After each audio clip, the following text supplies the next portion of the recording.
100 years ago, a school dedicated to the liberal arts was born, and ever since, Penn State's College of the Liberal Arts has been building on tradition and shaping the future. The college founders believed that scientific agriculture must include a sound basic education with mathematics, English, and moral and intellectual philosophy. 119 students were enrolled at Penn State in 1859. By the turn of the century, enrollment had grown to 500. As liberal arts became increasingly important, Penn State's first modern president, Edwin Earl Sparks, decided to merge mathematics with the School of Language and Literature and the School of History, Political Science, and Philosophy to form the new School of Liberal Arts in 1909. Early in its history, the college assumed a national leadership role in teaching and research. Fred Lewis Petit pioneered the new field of American literature and wrote lyrics for what is now the official alma mater of Penn State.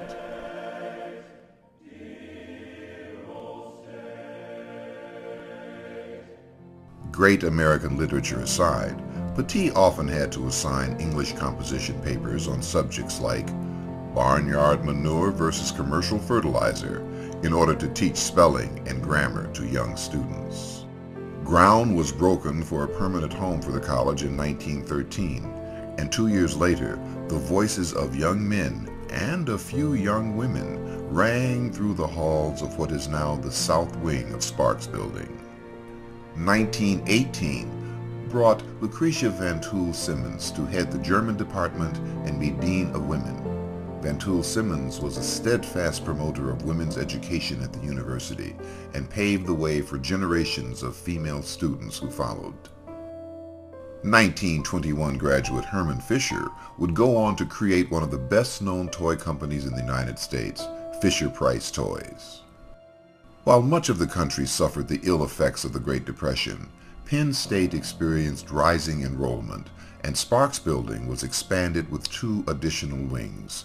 Our liberal arts home has served us well ever since. English professor Julia Gregg Brill launched her career as a lifelong advocate for women faculty, students, and alumni, continuing the work Simmons had started 2 decades earlier. The question, "Do you daydream frequently?" was part of a personality test developed by psychology professor Robert Bernreuter. This personality inventory is still widely used today. "Here's looking at you, kid," one of the many famous lines in the Academy Award-winning film Casablanca, penned by 1931 alumnus Julius Epstein. World War II changed the world and radically changed life at Penn State. While it brought hundreds of young men to the campus for specialized officer candidate training programs, regular enrollment fell by half to barely 3,000 because the war drew thousands of Penn Staters to battle. Many did not return. Lieutenant W. Garfield Thomas, Jr., class of 1938, was one of the first alums to give up his life during the war. He received the Navy Cross, and the Garfield Thomas Water Tunnel on campus was named in his honor. 1943 graduate Milt Dolinger signed up for the U.S. Army and finished his degree early.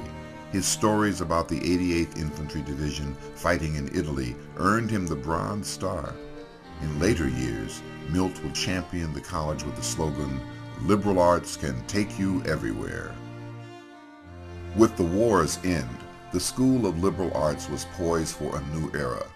Enrollment at University Park steadily climbed to over 11,000 students by 1949. 1941 Arts and Letters graduate Jean Craighead George would write the Newbery Medal-winning Julie of the Wolves and many other beloved books for children, and is still writing books at 90. The 50s ushered in an era of Elvis Presley and poodle skirts, the Cold War and Marilyn Monroe, and a groundswell of activity on campus.